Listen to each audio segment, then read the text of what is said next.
Hi there! Welcome to Switch Mania. I am Clarence and we'll talk about the best Nintendo Switch games on sale. We will be covering the UK, EU, US, Australia, and Canada eShop. But first and foremost, thank you for taking the time to watch this video. If you want to see more of this series, please leave a like, remember to subscribe to the channel, and ring the bell to receive future notifications. Likes and subscriptions help keep the channel alive.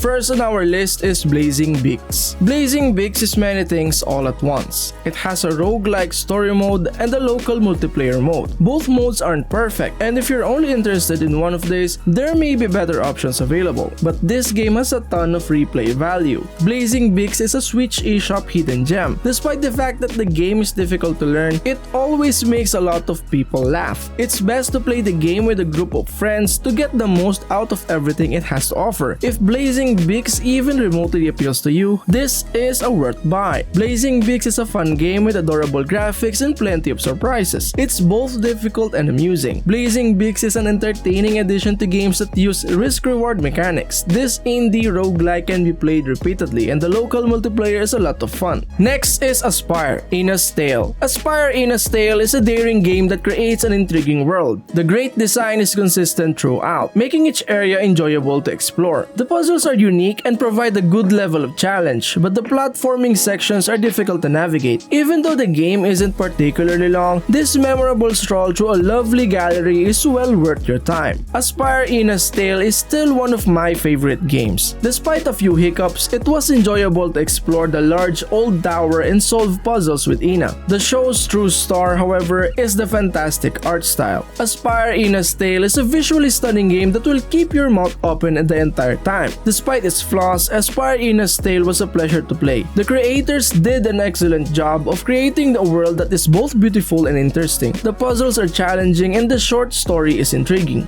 Next up, Dex. Dex is a fantastic cyberpunk version of the Deus Ex game series that manages to do so on a shoestring budget. The world and characters are entertaining and interesting, and it's clear that the title was created with great care. There's a lot of fighting, but it's not particularly exciting. You'll enjoy Dex if you don't mind having to push through boring fights to get the good parts of the game. It's not Deus Ex on the Nintendo Switch, but it's a lot closer than you might think. Dex is a well-crafted game with everything you'd expect from a cyberpunk adventure.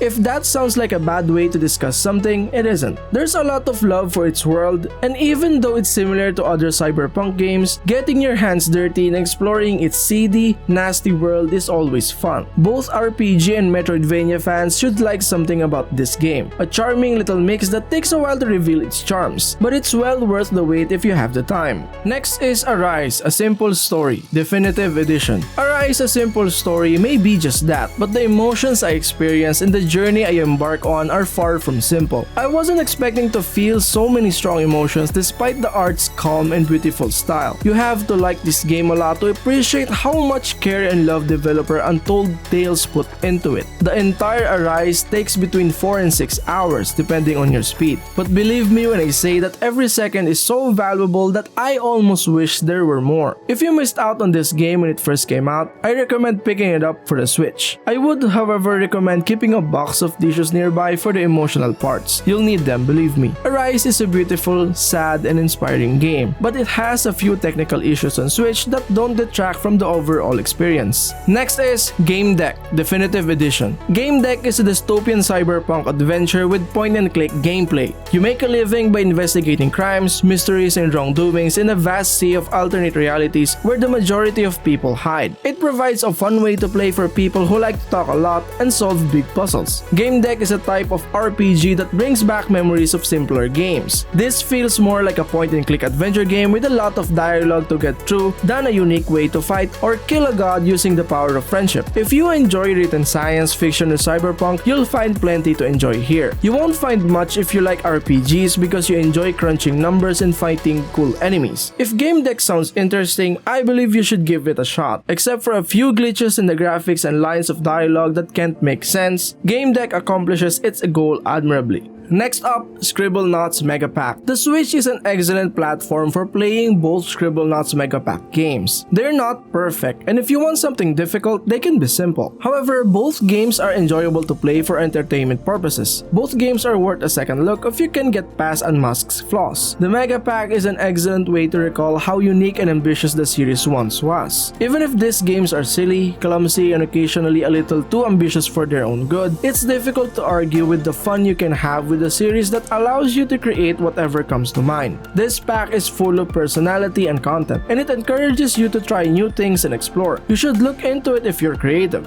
Next up, LEGO Harry Potter Collection. The 2-game LEGO Harry Potter Collection is an excellent value for Nintendo Switch owners who want to relive the young wizard's adventures using bricks. It almost has too much content, but the enhancements don't add much for those who have already witnessed its magic and charm. Even though the games are getting old, they are still some of the best in the LEGO series, and a great addition to the local co-op library of the portable home console. The game differs from recent LEGO games in that it has simpler design and focuses on puzzles. It still has a simple gameplay and witty humor that every LEGO game is known for. Some will be put off by how simple it is, but others will be drawn to it, particularly those looking for something their children can enjoy together. Having enough content for 2 full games can be beneficial or detrimental, depending on your attitude toward repetition and collecting things. In short, it's another good LEGO game with all of the series' advantages and disadvantages. Next is LEGO Star Wars: The Skywalker Saga. If you like LEGO games, this is one of the best. If you gave up on the series because it seemed to be going nowhere, this could be the one to bring you back. If you've never played one before, this is a great place to start. LEGO Star Wars: The Skywalker Saga is a fantastic game that demonstrates that TT games can still surprise fans of this long-running franchise. It also runs very well on the Switch, which is another feather in its cap when compared to other LEGO games. LEGO Star Wars: The Skywalker Saga has all the charm of a LEGO franchise game and the attention to detail and care that a Star Wars franchise game deserves. This is without a doubt one of the best LEGO games and a must-have for fans. However, there isn't much wrong with the Skywalker Saga in general. It's a well-written love letter to a series of films that will appeal to both young and old audiences. Next up, Ultra Space Battle Brawl. Ultra Space Battle Brawl is a fresh take on a classic Pong game. Together, the game's tense gameplay, gorgeous graphics, and excellent music create an unforgettable experience. The moves and combos in Ultra Space Battle Brawl are limited, but it still has a lot to offer. It's a futuristic, fast-paced mix of baseball and Pong that anyone can play. It's difficult to predict where the ball will go at times, but that's true of any sport, including fights. If you enjoy playing games with your friends, Ultra Space Battle Brawl is an excellent purchase. It's a mix of Pong and 80s arcade game style that gives it a lot of personality, and it's a lot of fun when your opponent is a real person. Overall, I believe Ultra Space Battle Brawl is fun activity that you should not pass up just because it appears strange and silly at first. Next is Coffee Talk. Coffee Talk is a straightforward game with a straightforward name that is enjoyable to play. Coffee Talk places the player behind the counter of a popular coffee shop where all kinds of people and even animals come to relax, vent, and get some work done. The player's performance as a barista will influence how the story progresses and concludes. These words are inadequate to describe the game. Coffee Talk is the type of game that should be played at any time and in any place. Unless you're confident to watch an anime with very little actual player interaction, visual novel games can sometimes leave you cold. Coffee Talk, on the other hand, is a refreshing blend of angst, self-reflection, and coffee beans thanks to its unique premise and interesting take on a fantasy world. I didn't like how short the handmade story mode was, but endless mode will have you channeling your inner barista in no time. Just a quick reminder, 85% of you guys are not yet subscribed to the channel. If you are enjoying the videos and not subscribed yet,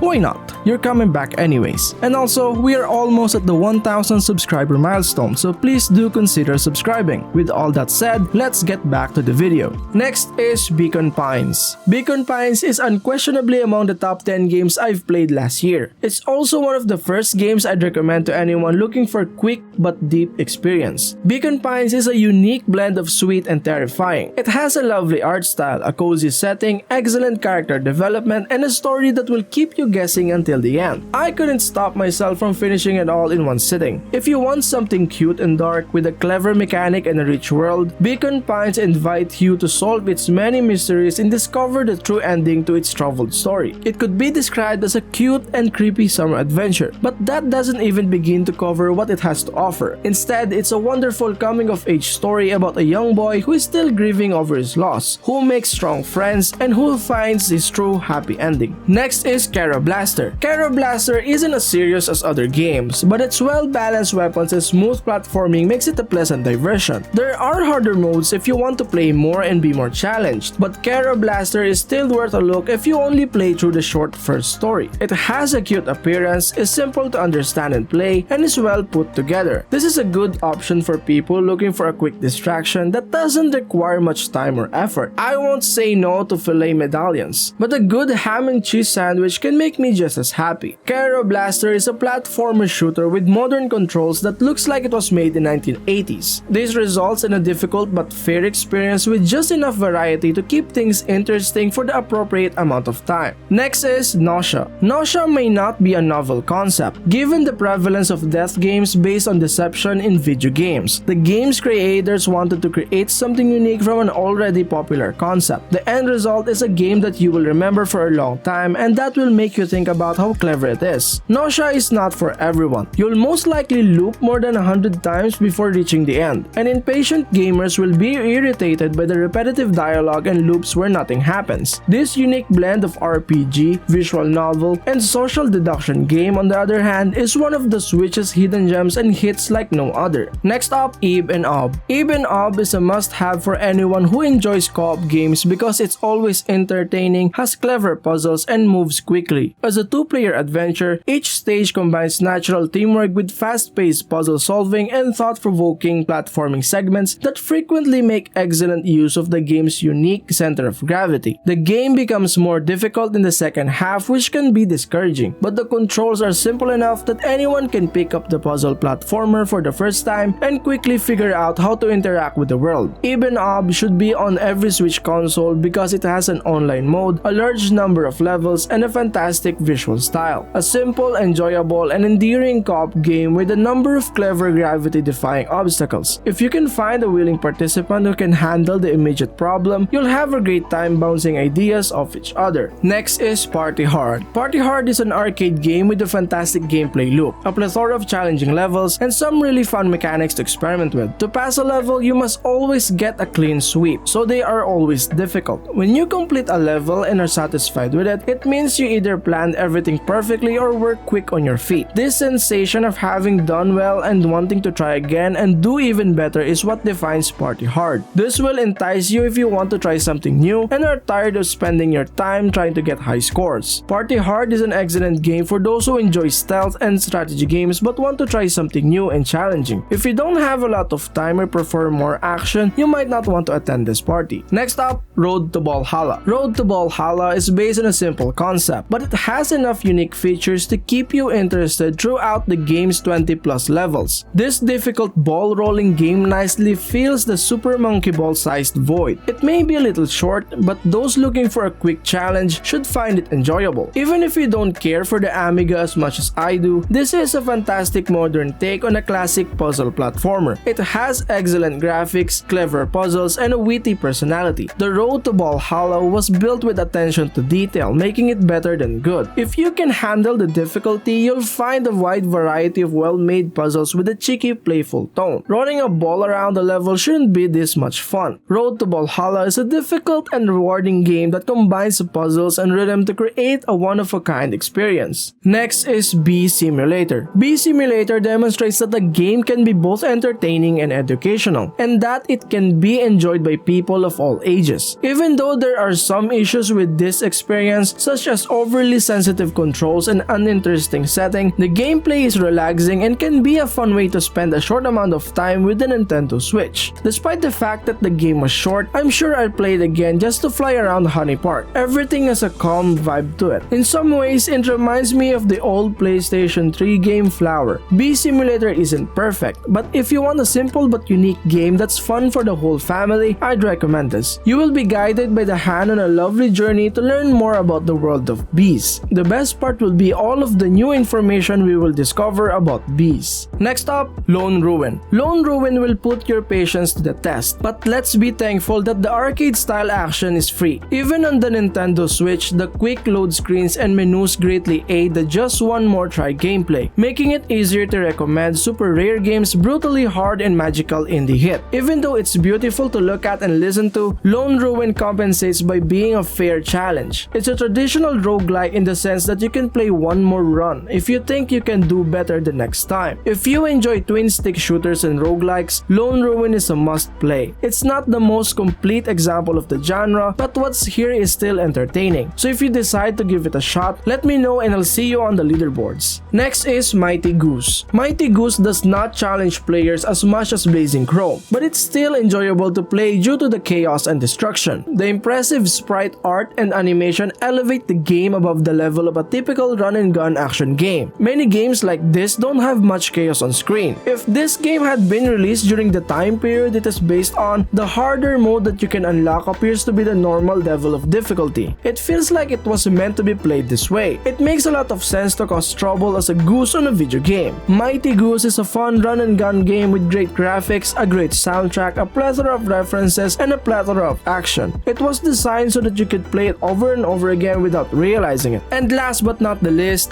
Orangeblood. Orangeblood is a fantastic throwback to 16-bit JRPGs, but it distinguishes itself by adding some unique twists to the standard gameplay loop and story. This game also has excellent graphics because it incorporates many different environments into a small world. Earthbound popularized the offbeat RPG style, and Orangeblood adds its own spin to it. This is an odd turn-based game, but its foul language, hip-hop music, 90s inspired style, and adult themes makes it a pleasant surprise. The performance is slightly slower than on the PC version, but the game is still enjoyable. Orangeblood is a bizarre mashup of 1990s hip-hop and anime from another era. It's a short story with bad dialogue and an inspiring user interface. Nonetheless, there are some very interesting ways to fight and characters who, despite everything, will end up making you like them. That's all guys. I hope this video was helpful in deciding which game to play. And thank you for checking out the list. Please remember to subscribe and we'll see you at the next one.